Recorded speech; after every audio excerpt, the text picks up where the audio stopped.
Chapter chemistry का है स्टेचियोमेट्री। कुछ लोग स्टेचियोमेट्री कहते हैं, कुछ लोग स्टेकियोमेट्री कहते हैं, जो कहना चाहो कह लो, ठीक है, समझ में आना चाहिए। देखो बेटा, स्टेचियोमेट्री वर्ड का मतलब क्या है? इस वर्ड का मतलब है क्वांटिटेटिव एनालिसिस, ठीक है, इसका मतलब है क्वांटिटेटिव एनालिसिस, ठीक है, मिकदार की क्वांटिटेटिव एनालिसिस, यानी कि हम मिकदार की बुनियाद पर जांच पड़ताल कर रहे हैं किसी भी चीज की। आपने कहा सर केमिस्ट्री पढ़ रहे हैं सर, किसी भी चीज का क्या मतलब है? मैंने कहा देखो, सबसे पहले तो तुम मुझे ये बता दो, फर्स्ट ईयर में आ गए हो, केमिस्ट्री की डेफिनेशन क्या है? ठीक है, केमिस्ट्री की डेफिनेशन अगर मैं बहुत ही प्रिसाइजली तुम्हें बताऊं, ठीक है, तो क्या होती है? Study of matter. अब इसके अंदर आप बहुत लंबी भी कर सकते हैं। Chemistry is a branch of science in which we learn about the laws governing the nature, composition, function of matter, बहुत लंबी हो सकती है, लेकिन प्रिसाइजली हम कहते हैं स्टडी ऑफ मैटर, ठीक है। ये हमारा पार्ट 1 है, इसमें मैं तुम्हें इंट्रोडक्शन दे रहा हूं सिर्फ चैप्टर का, ठीक है। Study of matter. आपने कहा सर ये मैटर क्या चीज है भाई? मैंने कहा भाई मैटर है anything which have mass and can occupy space। हर वो चीज जिसका कुछ मास है और जो कुछ जगह घेरती है वो मैटर है। आपने कहा सर अच्छा, मैटर कितनी हालतों में पाया जाता है इस दुनिया में? मैंने कहा बेटा अगर हम बात करें मैटर की हालत की, स्टेट्स ऑफ मैटर की, तो स्टेट्स ऑफ मैटर हमारे पास कितनी है? वो है 3, ठीक है। वैसे तो 4 हो गई हैं अब, ठीक है, प्लाज्मा भी आ गया है, तो चलो हम 4 कर लेते हैं यहाँ पर, ठीक है, 4। तो हमारे पास सबसे पहली है सॉलिड, ठीक है, फिर आ जाती है हमारे पास लिक्विड, फिर आ जाती है हमारे पास गैस, और फिर आ जाता है हमारे पास प्लाज्मा, ठीक है भाई। तो ये स्टेट्स ऑफ मैटर, यानी कि मैटर इन हालतों में पाया जाता है। दुनिया में हर चीज मैटर है, हर वो चीज जो कुछ ना कुछ जगह घेर रही है। मेरे हाथ में पेन है, ठीक है, अब ये पेन कुछ जगह घेर रहा है, इसका कुछ वॉल्यूम है और इसका कुछ मास है, कुछ वेट है, तो भाई ये मैटर हो गया, और ये सॉलिड फॉर्म में। तो दुनिया में तमाम चीजें मैटर हैं। मैटर की 4 हालतें हैं, सॉलिड, लिक्विड, गैस, प्लाज्मा। आपने कहा सर ठीक है, समझ में आ गई आपकी बात, जरा ये बता दें, आपने यहाँ पे डेफिनेशन में मास वर्ड इस्तेमाल किया है, व्हाट इज मास? मास किसे कहा जाता है? मैंने कहा चलो आ जाओ देखो बताता हूं मास किसे कहा जाता है। मास is basically amount of matter. Mass is amount of matter. मिसाल के तौर पे मैं अभी इस चेयर पे बैठा हुआ हूं, ठीक है, ये चेयर मिसाल के तौर पे लकड़ी से बनी है। Now this chair is matter, क्योंकि इसका कुछ वेट है और ये कुछ जगह घेर रही है। लेकिन इस चेयर को बनाने में कितनी लकड़ी इस्तेमाल हुई है? That is mass. Mass of chair कितनी, अमाउंट, ठीक है, अमाउंट ऑफ मैटर। अब देखो बेटा, जहां कहीं भी वर्ड अमाउंट आ जाता है ना, अमाउंट का मतलब होता है मिकदार। अमाउंट का मतलब क्या होता है? मिकदार, सही है। जहां कहीं भी वर्ड मिकदार आ जाता है वहां पे जरूरी हो जाता है यूनिट आप लाजमी लगाएं, यूनिट। तो मास की यूनिट क्या है? आपने कहा सर क्या मतलब इस बात का कि मिकदार वर्ड आ जाता है तो यूनिट लगना जरूरी है? मैंने कहा सोचो, तुम सुबह सुबह उठे, अम्मी ने तुमसे कहा जाओ दूध लेकर आओ दुकान से, नाश्ता बना, चाय बनानी है।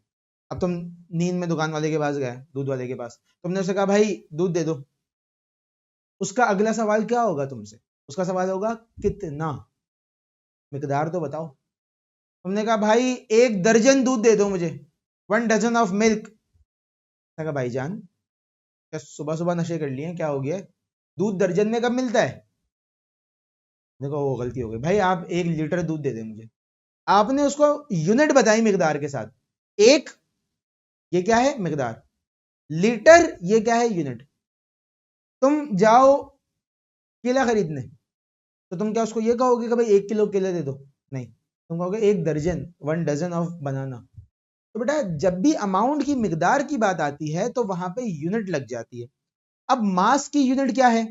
बेटा मास की यूनिट होती है ग्राम, और मास की एक और यूनिट होती है जो कि हम कैलकुलेशन वगैरह में इस्तेमाल करते हैं, उसका नाम है मोल्स। ठीक है। अब ग्राम को तुम किलोग्राम में भी कन्वर्ट कर सकते हो, इसको तुम मिलीग्राम में भी कन्वर्ट कर सकते हो, इसको तुम माइक्रोग्राम में भी कन्वर्ट कर सकते हो, इसको तुम नैनोग्राम में भी कन्वर्ट कर सकते हो। वो तो फिर एक आप कन्वर्जन करते जाएं तो वो तो होती जाएगी, ठीक है। लेकिन यहां पर एक वर्ड निकल कर आ गया हमारे पास और वो है मोल्स। देखो अभी मैं सिर्फ इस चैप्टर का ना स्केच बना रहा हूं, सिर्फ स्केच बना रहा हूं। मतलब मैं ये चाहता हूं कि तुम इस चैप्टर को बेसिक से लेके चलो। वजह पता है क्या है? स्टेशियोमेट्री अगर तुम्हें अच्छी तरीके से आ गई ना, आगे के तमाम न्यूमेरिकल सॉल्व करने में तुम्हें आसानी है, सारे न्यूमेरिकल्स तुम्हारे लिए हलवा हो जाएंगे, हलवा। तो मैं इसलिए चाह रहा हूं कि तुम बिल्कुल बेसिक से समझो तमाम चीजें, ठीक है। क्योंकि बच्चों को ना 9 मैट्रिक में इतना बेरा रवि से पढ़ाया जाता है कि बच्चों को नफरत हो जाती है केमिस्ट्री से, ठीक है। और याद रखना मेरी एक बात, मैं तुम्हें आज इस बात का इंकशाफ कर रहा हूं कि बच्चा किसी भी साइंस सब्जेक्ट से नफरत कर ही नहीं सकता, ठीक है। आपको सब्जेक्ट से नफरत नहीं होती है, आपको सब्जेक्ट पढ़ाने वाले टीचर से नफरत हो जाती है कि यार या तो ये पढ़ा बहुत बेकार अंदाज में रहा है, या तो वो सख्ती इतनी करता है, या तो वो डांट डपट बहुत करता है। तो आपको वो टीचर बुरा लगने लगता है, और अल्टीमेटली उस टीचर के बुरे लगने की वजह से आपको सब्जेक्ट बुरे लगने लगता है। याद करो तुम्हारे स्कूल का कोई टाइम, कोई भी क्लास स्कूल की, और स्कूल में उस क्लास में, मतलब मैंने कहा भाई मैं 7th क्लास में था, मुझे इंग्लिश बहुत पसंद थी। मुझे इंग्लिश पसंद नहीं थी, मुझे इंग्लिश की टीचर पसंद थी क्योंकि वो पढ़ाती थी ना अच्छा थी। या मिसाल के तौर पर मुझे मैथ्स पसंद थी, तो मैथ्स के सर इतना अच्छा पढ़ा रहे होते थे कि मुझे समझ में आ रहा होता था, मुझसे चीजें सॉल्व हो रही होती थी, मुझे याद हो रही होती थी, तो मुझे मैथ्स पसंद आने लग गई और मैं मैथ्स में ही घुसता चला गया। हमारे साइंस के सर थे, वो बहुत अच्छा पढ़ाते थे, बहुत अच्छी तरीके से समझाते थे, तो इस वजह से मेरा साइंस में इंटरेस्ट बढ़ता गया, बायोलॉजी केमिस्ट्री फिजिक्स सब समझ में आती गई। तो कहने का मकसद ये है कि आपको सब्जेक्ट बुरा नहीं लगता, आपको पढ़ाने वाले टीचर का अंदाज अच्छा और बुरा लग रहा होता है, जिसकी वजह से आपको सब्जेक्ट से मोहब्बत और नफरत हो जाती है। तो मैं ये चाहता हूं कि तुम केमिस्ट्री से मोहब्बत करो, इस वजह से मुझे तुम्हें बेसिक से समझानी पड़ेंगी तमाम चीजें, क्योंकि मुझे पता है तुम लोगों की बेस नहीं बनी हुई अच्छी, ठीक है। अब आ जाओ, और अगर कोई बच्चा चाहता है नहीं सर आप हमारे सर पे खड़े होकर पढ़ाएं, तो बेटा तुम मुझे ज्वाइन कर सकते हो मेरे कैंपस में, एट नाजिबाबाद एट गुलिस्तान जौहर, दोनों जगह में पढ़ा रहा होता हूँ। ओ लेवल्स भी पढ़ा रहा हूँ, ए लेवल्स भी पढ़ा रहा हूँ, सिंध बोर्ड भी पढ़ा रहा हूँ, जियाउद्दीन बोर्ड भी पढ़ा रहा हूँ, सारे बोर्ड्स पढ़ा रहा हूँ, ठीक है। केमिस्ट्री भी पढ़ा रहा हूँ, बायोलॉजी भी पढ़ा रहा हूँ, ठीक है। तो तुम ये व्हाट्सएप नंबर लिखा हुआ है, इस पर जाके तुम जो है वो व्हाट्सएप कर दो। तुम्हें जो है अगर ज्वाइन करना है कैंपस ऑन साइट तो तुम्हें डिटेल दे दी जाएगी, और अगर तुम्हें ऑनलाइन बैच में रहना है तो तुम व्हाट्सएप ग्रुप में ऐड कर लिए जाओगे, वहां पे नोट्स टेस्ट वगैरह सारी चीजें आ रही होंगी, ठीक है। अब आ जाओ आगे। अब हमने कहा कि भाई मिकदार जो है उसकी यूनिट लाजमी है। यहां से एक टर्म निकल कर आई है हमारे पास, मोल्स। अब सर ये मोल्स क्या चीज है सर, नाम तो सुना हुआ है 9 क्लास में, लेकिन है क्या अभी तक याद नहीं हुआ। मैंने कहा देखो भाई, कैलकुलेशन ऑफ मोल का आसान सा तरीका देखो, एटॉमिक मास, मॉलिक्यूलर मास और formula mass expressed in gram, expressed in gram, इसको मोल कहा जाता है, ठीक है। Is called mole. आपने कहा सर एक छोटी सी दरखास्त करना चाहता हूं आपसे माजरत के साथ, मुझे ये एटॉमिक मास का मतलब ही नहीं पता क्या होता है, मुझे नहीं पता एटॉमिक मास क्या होता है, मुझे नहीं पता मॉलिक्यूलर मास क्या होता है। आप काइंडली मुझे ये भी बता दें, वैसे तो ये 9 क्लास के बच्चों को समझाई जाती हैं चीजें कि एटॉमिक मास क्या होता है, मॉलिक्यूलर मास क्या होता है, फार्मूला मास क्या होता है। कैम्ब्रिज में तो हम और छोटी क्लासों में समझा रहे होते हैं जी, 6-7 में समझा देते हैं बच्चों को, 5 में समझा देते हैं, ठीक है। लेकिन आपने कहा नहीं सर मैं फर्स्ट ईयर में आ गया हूं, मुझे अच्छे टीचर नहीं मिले थे पीछे, मुझे किस्मत की वजह से आप मिल गए, तो आप जरा बता दें एटॉमिक मास क्या। मैंने कहा चलो आज बता देता हूं। देखो बेटा एटॉमिक मास की अगर हम बात करें तो वर्ड आ रहा है एटम। क्या आ रहा है वर्ड? एटम, ठीक है। एटम में कितने सब एटॉमिक पार्टिकल्स होते हैं? एटम में होता है प्रोटॉन, एटम में होता है न्यूट्रॉन, और एटम में होता है इलेक्ट्रॉन। अभी जो मैंने इलेक्ट्रॉन का कलर अलग किया है ना, इसका रीजन है। क्या रीजन है? देखो बेटा प्रोटॉन और न्यूट्रॉन बैठते हैं जाकर किसमें? न्यूक्लियस में। ये बैठते हैं न्यूक्लियस में, ठीक है। और इलेक्ट्रॉन रिवॉल्व कर रहा होता है शेल में, रिवॉल्व्स इन शेल अराउंड न्यूक्लियस, न्यूक्लियस के अराउंड सेल में रिवॉल्व कर रहा होता है, ठीक है। आपने कहा सर सही है, समझ में आ गई बात। आपने कहा सर एटॉमिक मास कहाँ है यहाँ पर? मैंने कहा देखो बेटा, प्रोटॉन का नंबर ऑफ प्रोटॉन, इसमें प्लस कर लो नंबर ऑफ न्यूट्रॉन। देखो बिल्कुल बेसिक बातें बता रहा हूं, अगर तुम्हें आती भी है ना तब भी सुनो, ताकि तुम्हें एक पैटर्न बन जाए और तुम उसके हिसाब से चलोगे, ठीक है। Number of proton plus number of neutron, इन दोनों को प्लस कर लोगे तो तुम्हारे पास क्या बन जाएगा? Atomic mass. क्या बन जाएगा? Atomic mass. अगर सिर्फ नंबर ऑफ प्रोटॉन की बात हो, सिर्फ नंबर ऑफ प्रोटॉन, तो बेटा सिर्फ नंबर ऑफ प्रोटॉन को एटॉमिक नंबर भी कहा जाता है। सिर्फ नंबर ऑफ प्रोटॉन को एटॉमिक नंबर भी कहते हैं। एटॉमिक नंबर को Z से शो करते हैं, एटॉमिक मास को A से शो करते हैं, डिनोशन A है इसकी, ठीक है। आपने कहा सर कैसे, कोई डायग्राम बना दे। मैंने कहा देखो भाई, ये न्यूक्लियस, ठीक है, यहां पर आपके पास पहला शेल, ये पहला शेल आ गया, ठीक है, ये आपके पास पहला शेल आ गया, और ये आपके पास आ गया दूसरा शेल, ठीक है। मिसाल के तौर पे एक एटम है एक, और वो दूसरे शेल में बैठा हुआ है, तो बेटा न्यूक्लियस के अंदर कौन कौन होगा? न्यूक्लियस के अंदर होगा प्रोटॉन और न्यूट्रॉन। और शेल में कौन रिवॉल्व कर रहा होगा? शेल में रिवॉल्व कर रहे होंगे इलेक्ट्रॉन, यहां पर, ठीक है, यहां पर रिवॉल्व कर रहे होंगे इलेक्ट्रॉन। आपने कहा सर ये फिर हम एटॉमिक मास कैसे निकालेंगे? मैंने कहा देखो, अब एक बात याद रखना, मेरी ये जिंदगी भर याद रखना केमिस्ट्री में, इन अ न्यूट्रल एटम, एक न्यूट्रल एटम में, न्यूट्रल एटम का मतलब है उसके पास चार्ज नहीं है, ना पॉजिटिव लगा हुआ है ना नेगेटिव लगा हुआ है, उसके पास चार्ज नहीं है। In a neutral atom, number of electron is always equal to number of proton. जितने इलेक्ट्रॉन हैं उतने ही प्रोटॉन भी होंगे, लेकिन न्यूट्रल एटम में, न्यूट्रल एटम में। आपने कहा सर ये कौन सा एटम है? मैंने कहा मुझे नहीं पता, एक काम करते हैं, यहां पर एक बॉक्स बना देते हैं, एक बॉक्स बना देते हैं यहां पर, ठीक है।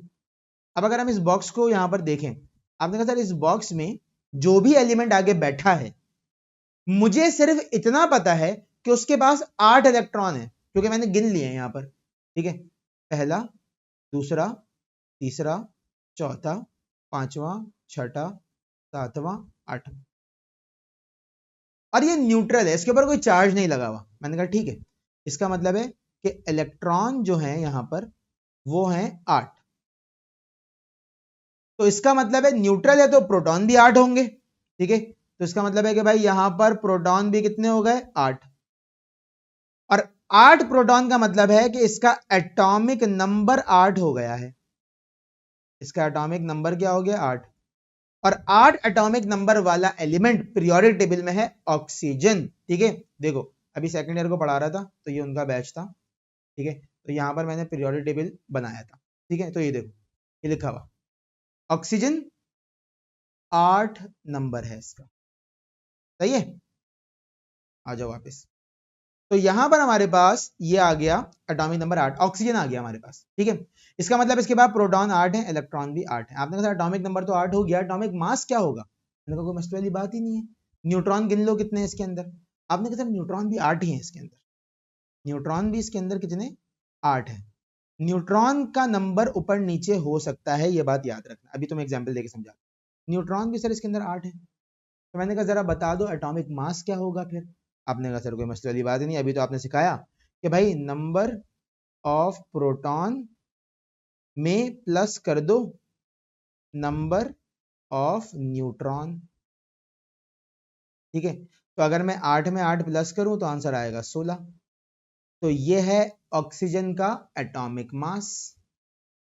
क्या है ये ऑक्सीजन का एटॉमिक मास? आपने कहा सर सही है, समझ में आ गई ये बात, लेकिन हम तो मोल पढ़ रहे थे, ये हम कहां है एक एटम में घुस गए। मैंने कहा देखो एलिमेंट तो ऑक्सीजन है, ठीक है, 8 एटॉमिक नंबर है, 8 इलेक्ट्रॉन है, 8 प्रोटॉन है, एटॉमिक मास है 16, क्योंकि प्रोटॉन और न्यूट्रॉन का सम 16 है। आपने कहा सर ठीक है, समझ गया मैं। मुझे बता दे मोल कहां पर आ गया यहाँ। मैंने कहा चलो बताता हूं, लिखा क्या था मैंने, एटॉमिक मास, मॉलिक्यूलर मास या formula mass. Expressed in grams is called मोल।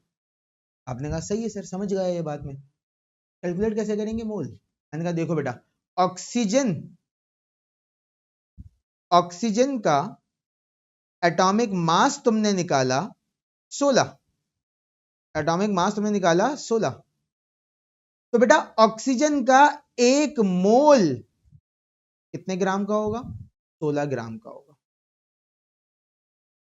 ठीक है, और एटॉमिक मास की यूनिट क्या होती है? AMU। ठीक है, तो हमने क्या कहा कि ऑक्सीजन का एक मोल कितने ग्राम का होगा? 16 ग्राम का होगा। अगर मैं आपसे कहूं ऑक्सीजन के 2 मोल्स कितने ग्राम के होंगे, तो देखो यहाँ पे 1 मल्टीप्लाई बाय 2 हुआ है ना, तो मैं यहाँ पर 16 को भी 2 से क्या कर दूंगा? मल्टीप्लाई कर दूंगा, तो ये आ जाएगा आंसर 32 ग्राम के होंगे। आपने कहा सर ऑक्सीजन के 3 मोल कितने ग्राम के होंगे? मैंने कहा कोई मसले वाली बात ही नहीं। ठीक है, यहाँ पे इसका मतलब एक मोल 16 ग्राम का है, तो 3 मोल कितने ग्राम के होंगे? मुझे नहीं पता, एक्स कर दो। अब मैं तुम्हें आसान तरीका बता रहा हूँ, आसान तरीका। तुम्हें पता है एक मोल 16 ग्राम का है, 3 मोल कितने ग्राम के होंगे? आपने कहा सर मुझे नहीं पता। मैंने कहा तरीका देखो, एक मोल 16 ग्राम का है, 3 मोल कितने ग्राम के होंगे? एक्स।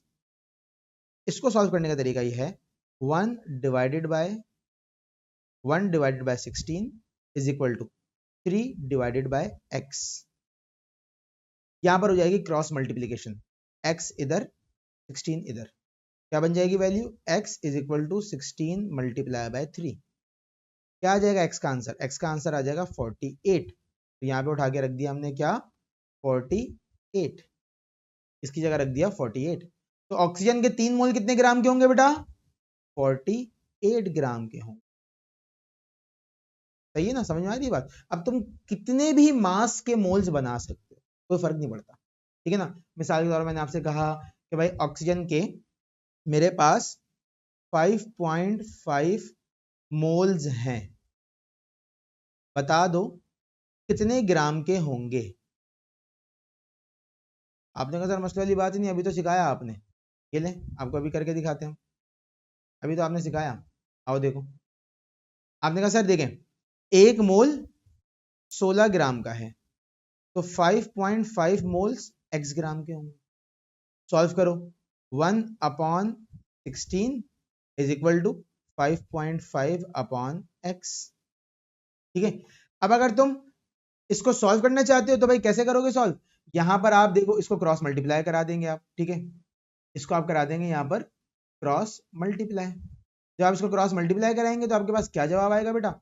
आपके पास जवाब आ जाएगा यहां पर इस तरीके से, यहां पे ऊपर लिख रहा हूं, x 1 से मल्टीप्लाई होगा तो x ही रहेगा, is equal to 16 multiply by 5.5। ठीक है, अगर आप 16 को मल्टीप्लाई कराएं 5.5 से तो आपके पास आंसर आता है 88। ये आ गया 88। तो ऑक्सीजन के 5.5 मोल्स कितने ग्राम के होंगे? 88 ग्राम के होंगे। आसान है, समझ में आ रही है बात? तो ये तो हमने एटॉमिक मास से मोल्स बनाने का तरीका सीखा। अब आ जाओ मॉलिक्यूलर मास किस चीज को कहा जाता है, व्हाट इज मॉलिक्यूलर मास, ये देखेंगे अब हम। ठीक है, बिल्कुल बच्चों की तरह समझा रहा हूं तुम लोगों को मैं, ताकि तुम्हें मोहब्बत हो केमिस्ट्री से। बेटा जब तक तुम बायोलॉजी केमिस्ट्री फिजिक्स इनसे मोहब्बत नहीं करोगे, यकीन करो तुम्हारे लिए अजाब रहेगी पढ़ाई, अजाब, तुम आगे नहीं बढ़ पाओगे। तुम्हें दिल से तुम्हारे अंदर मतलब कॉन्सेप्ट उतरे हुए होने चाहिए दिल के अंदर तुम्हारे, और जितना तुम इन चीजों को पढ़ोगे उतना तुम अपने रब से करीब होते जाओगे, क्योंकि केमिस्ट्री को, फिजिक्स को, बायो को, मैथ्स को बनाने वाला भी अल्लाह है, तुम्हें और मुझे बनाने वाला भी अल्लाह है, उसके कानून हर जगह सेम होते हैं, तो तुम्हें मोहब्बत हो जाएगी इन चीजों से। ठीक है, अब आ जाओ मॉलिक्यूलर मास के ऊपर। ठीक है भाई, मॉलिक्यूलर मास किस चीज को कहा जाता है? आपने कहा सर सबसे पहली चीज मॉलिक्यूलर मास तो आप बाद में समझाइएगा, पहले ये बता दें मॉलिक्यूल किसे कहा जाता है। मैंने कहा चलो कोई मसले वाली बात नहीं, मेरे चांद, मेरे बच्चे, मेरे जिगर, आ जाओ मैं तुम्हें मॉलिक्यूल बता देता हूं किसे कहा जाता है।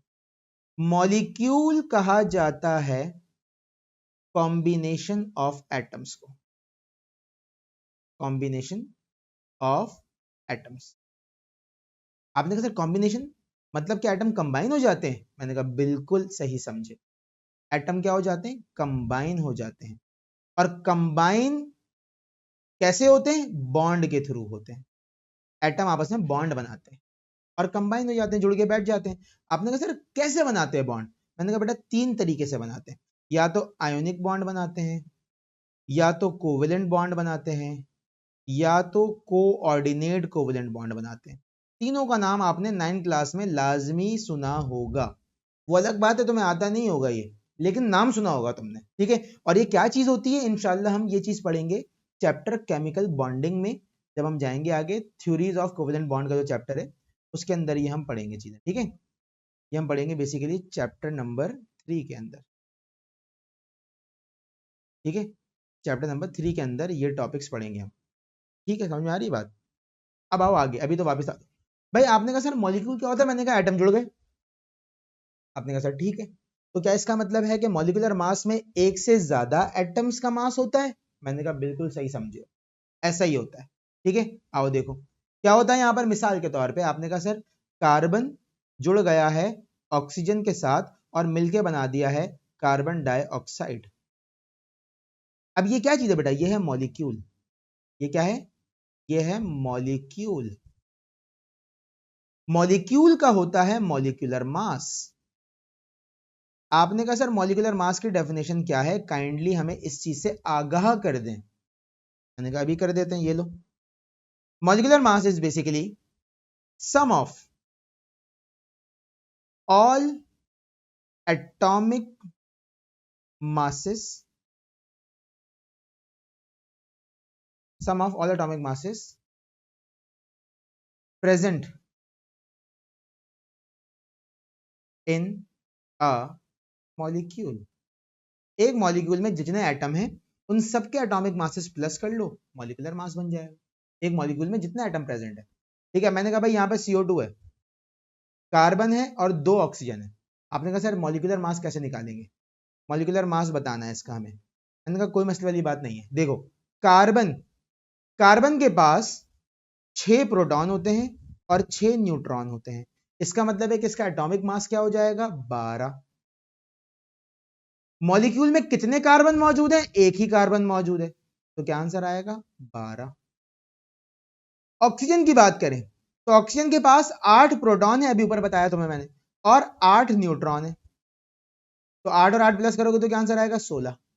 लेकिन मॉलिक्यूल में ऑक्सीजन कितने हैं? 2 हैं। 16 मल्टीप्लाई बाय 2, क्या आंसर आएगा? 32। इन दोनों को प्लस कर लो, यहां पर इन दोनों को यहां पे प्लस कर लो, ठीक है। तो क्या आंसर आ जाएगा? 44। ये किस चीज का आंसर आया भाई? ये किस चीज का आंसर आया? यहां पर तुमने एक कार्बन जोड़ा हुआ है और 2 ऑक्सीजन जोड़े हुए, तो बेसिकली ये CO2 का मॉलिक्यूलर मास आ गया है। CO2 का क्या आ गया है? मॉलिक्यूलर मास आ गया है। आ रही है बात? ये मॉलिक्यूलर मास ऑफ CO2 है। तो बेटा इस तरीके से मॉलिक्यूलर मास निकाला जाता है। मिसाल के तौर पे मैं तुम्हें एक और एग्जांपल करा देता हूं ताकि तुम्हें ये टॉपिक पक्का हो जाए, ठीक है। यहां पर हमने रखा H2O, आसान करवा रहा हूं अभी, ठीक है। H2O। अब यहां पर हाइड्रोजन है, हाइड्रोजन का एटॉमिक मास होता है 1। हमें सारे एटॉमिक मास निकाल के एंड में प्लस कर लेने हैं मॉलिक्यूल के, तो मॉलिक्यूलर मास हो जाएगा। कितने हाइड्रोजन है? 2 हाइड्रोजन है, क्या आंसर आएगा? 2। ऑक्सीजन के बाद ऑक्सीजन का एटॉमिक मास क्या होता है? 8 और 8 16, 16 होता है ना। तो 16, कितने ऑक्सीजन है? एक ही ऑक्सीजन है, तो क्या आंसर आएगा? 16। सही है। 16 प्लस 2 क्या आंसर आएगा? 18। यूनिट क्या होगी? AMU। यूनिट क्या होगी? AMU, ठीक है। मॉलिक्यूलर मास की यूनिट भी बेटा AMU ही होती है। तो H2O का मॉलिक्यूलर मास क्या आ गया? 18। आपने कहा सर अरे मुझे समझ में आ गया सर, ये तो बच्चों वाली चीजें करा रहे हैं आप। मैंने कहा चलो मुश्किल करते हैं। C6H12O6, इसका हम निकाल के बता दो मॉलिक्यूलर मास, ठीक है। इसका निकाल के बता दो मॉलिक्यूलर मास। अब तुमने करना ये, यहाँ पे 3-4 कंपाउंड्स लिख रहा हूं, उसके मॉलिक्यूलर मास निकालने और मुझे व्हाट्सएप करना, ठीक है। मैं चेक करूंगा कि हाँ भाई तुम्हें आ गया कि नहीं आ गया, ताकि हमारी बॉन्डिंग कायम रहे। तुम्हें आगे कोई चीज ना समझ में आए तो तुम फौरन मुझे व्हाट्सएप पे पूछ लो कि सर ये चीज समझ में नहीं आ रही है मुझे, ठीक है। पहला आपने निकालना है C6H12O6 का, दूसरा आपने निकालना है H2SO4 का, तीसरा आपने निकालना है HNO3 का, ठीक है। चौथा आपने निकालना है NaOH का, ठीक है। पांचवा आपने निकालना है CuSO4 का, ठीक है। छठा आपने निकालना है CH3COOH का, ठीक है। सातवां आपने निकालना है Na2CO3 का। आठवां आपने निकालना है NaHCO3 का, ठीक है। और नवां आपने निकालना है क्या दें चलो 8 निकाल लो, बस 8 काफी है, ठीक है। इससे तुम्हारी अच्छी खासी प्रैक्टिस हो जाएगी, ठीक है, कि ये काम कैसे हो रहा है। और ये तुम्हें व्हाट्सएप किस नंबर पे करना है, मैं तुम्हें यहाँ पे नंबर भी लिख देता हूँ, ठीक है। ये काम करके तुम्हें मुझे व्हाट्सएप करना है। ये होमवर्क है बेटा आप लोगों का, आपको हर क्लास में होमवर्क मिला करेगा। जो आपको करना है, होमवर्क करना है आपको व्हाट्सएप ऑन नंबर 0308077334, ठीक है। इसमें मुझे व्हाट्सएप करोगे तो मैं आपका होमवर्क चेक कर लूंगा, ठीक है। समझ आ रही बात? चलो आगे। अब ये तो हमने मॉलिक्यूलर मास निकाल लिया।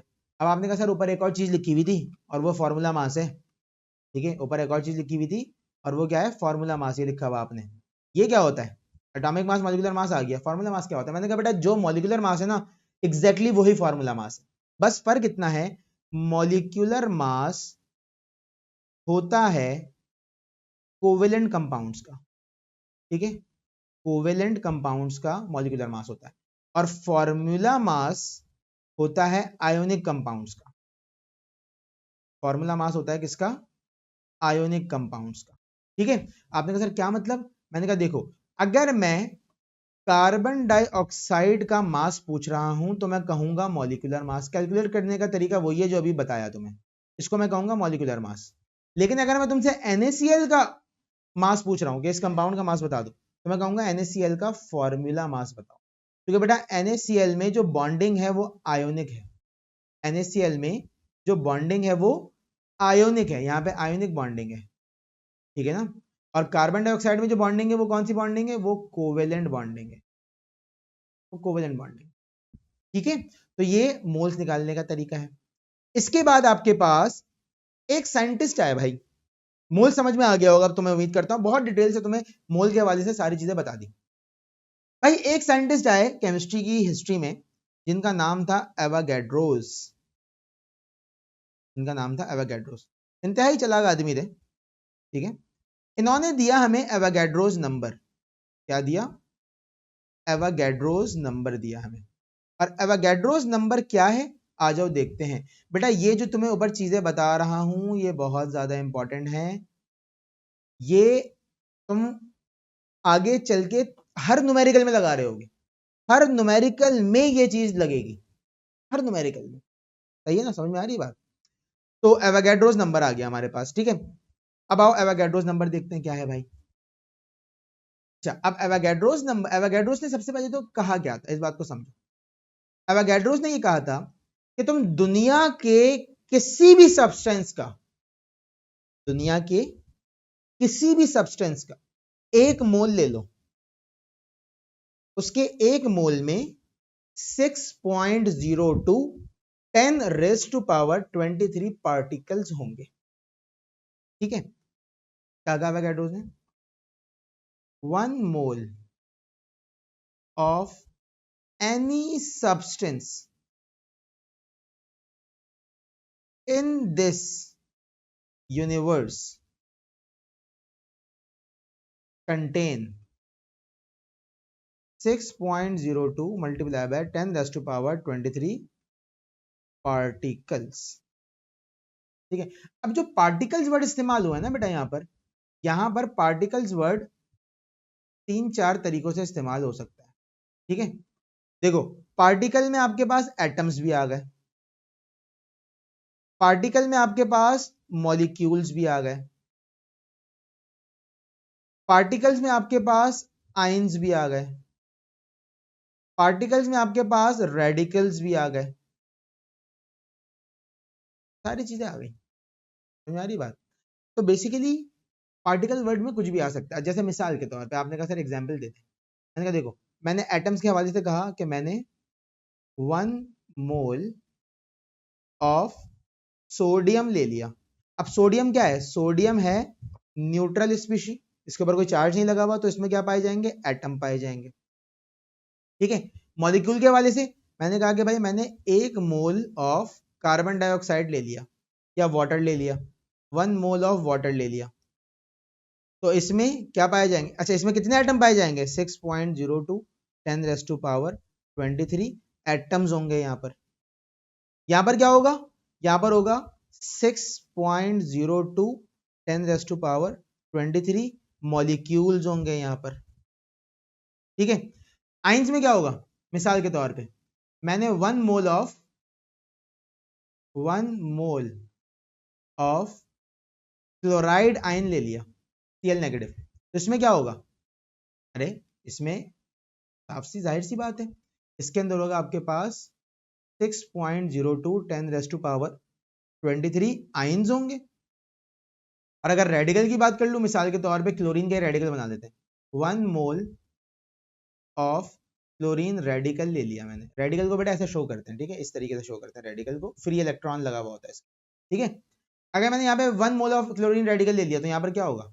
यहाँ पर 6.02 10⁻23 रेडिकल्स होंगे,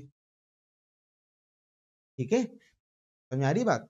तो एवोगैड्रोस ने, भाई साहब ने ये बात करी, तो ये जो वैल्यू है ना 6.02 10⁻23, इसको कहा जाता है एवोगैड्रोस नंबर। क्या कहते हैं इसको? Avogadro's number. और किसी भी सब्सटेंस में नंबर ऑफ पार्टिकल या number of atom, number of ion, number of molecule, number of radical जानने के लिए ये इस्तेमाल होता है। इसको डिनोट करते हैं कैपिटल N, इसके साथ लगा हुआ A, ठीक है। समझ आ रही है बात? आओ अब एवोगैड्रोस का फॉर्मूला क्या हो गया? देखो, नंबर ऑफ पार्टिकल्स निकालने का फॉर्मूला हो गया नंबर ऑफ मोल्स। बेटा N is basically number of moles multiply by Avogadro's number. जितने भी मोल हैं उनको एवोगैड्रोस नंबर से मल्टीप्लाई करा दो, तुम्हारे पास नंबर ऑफ पार्टिकल आ जाएगा, ठीक है। तो ये N क्या है बेटा? ये N है नंबर ऑफ मोल्स, और ये Na क्या है? Na मैंने आपको अभी बताया, ये एवोगैड्रोस नंबर है। अब छोटी सी एग्जांपल ले लो, सवाल एक करा रहा हूं तुम्हें, छोटा सा एक सवाल न्यूमेरिकल दे रहा हूं, ठीक है। How many atoms are present in 40 gram of calcium? सही है। ये चलो इसको आसान कर लेता हूं, इसको आसान कर लेता हूं, अभी आसान कर लेते हैं। सबसे पहले आसान से स्टार्ट करते हैं ताकि हमें मुश्किल ना हो। इन 4 मोल्स ऑफ कैल्शियम, कैल्शियम के 4 मोल्स में कितने एटम मौजूद होंगे?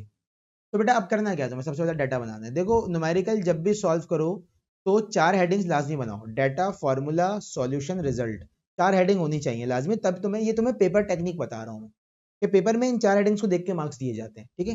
डाटा क्या हो गया? मोल्स ऑफ कैल्शियम कितने दिए हुए हैं? 4।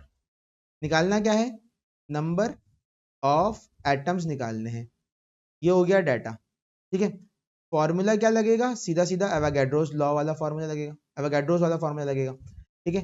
Number of atoms is equal to number of moles multiply by Avogadro's number, ठीक है। सॉल्यूशन क्या होगा? आयो देखो सॉल्यूशन कर लेते हैं भाई, ठीक है। सॉल्यूशन आ गया आपके पास, सॉल्यूशन होगा आपके पास नंबर ऑफ पार्टिकल्स या नंबर ऑफ एटम्स कर देंगे यहां पर हम, is equal to 4 multiply by 6.02 multiply by 10⁻23। आपने कहा सर ये कैलकुलेशन हम कैसे करेंगे? ठीक है, ये देखें इसमें तो पता नहीं क्या क्या वैल्यू लग रही है, सही है। तो ये हम कैसे करेंगे? मैंने कहा देखो बेटा बहुत आसान है इसको करना, इस कैलकुलेशन को करना बहुत आसान, कोई कैलकुलेटर की जरूरत नहीं है तुम्हें। ये 4 लिखा हुआ है, इस 4 को, इस 10⁻23 को छोड़ दो, अभी इसको एज इट इज छोड़ दो, ठीक है। इस 4 को 6 से मल्टीप्लाई कराओ, ठीक है। जब तुम 4 को 6 से मल्टीप्लाई कराओगे तो क्या आंसर आएगा? Number of atoms is equal to 4 multiply by 6, answer आया 24, पॉइंट लगा दिया। फिर इस 4 को मल्टीप्लाई कराओ 2 से, यानी कि 02 से, क्या आंसर आएगा? 08, 4 2 8, 4 0 0, 4 2 8, 24.08, और ये 10⁻23 एज इट इज कॉपी हो जाएगा, 10⁻23 23 एटम्स, 10⁻23 एटम। ये हो गया आपके पास जवाब इसका, ये हो गया आंसर। लेकिन यहाँ पे आपने छोड़ना नहीं है इसको, यहाँ पे आपको रिजल्ट लाजमी लिखना है, क्योंकि बेटा इसका ना 1 मार्क्स होता है, इसका ना 1 नंबर होता है, तो ये आपको लाजमी लिखना है। रिजल्ट क्या लिखोगे? देयर आर, अभी रेड से लिख रहा हूँ, ठीक है, there are 24.08 multiplied by 10⁻23 atoms in 4 moles of calcium। ठीक है, तुम्हें आ गई बात? तो ये आपको इस तरीके से न्यूमेरिकल करना है, ठीक है। अब ये तुम्हें मैंने एक एग्जांपल के तौर से करा दिया है कि भाई इस तरीके से न्यूमेरिकल आपके पास आ सकते हैं।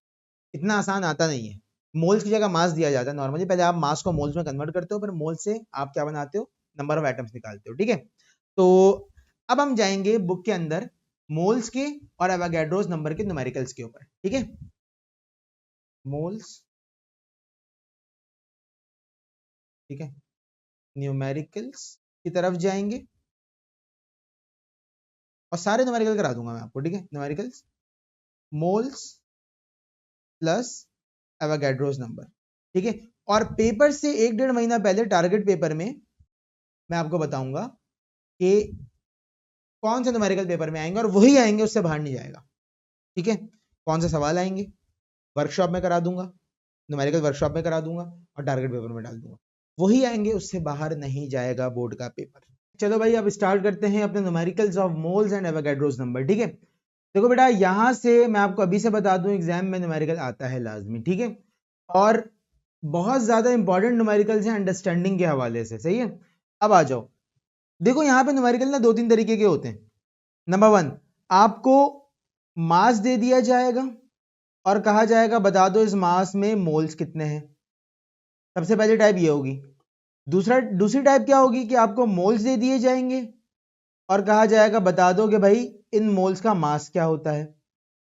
तीसरी टाइप क्या होगी? तीसरी टाइप होगी आपको मास दे दिया जाएगा और पूछा जाएगा बता दो इसमें नंबर ऑफ पार्टिकल्स कितने होंगे, ठीक है। अब वो एटम्स भी हो सकते हैं, मॉलिक्यूल्स भी हो सकते हैं, आयंस भी हो सकते हैं।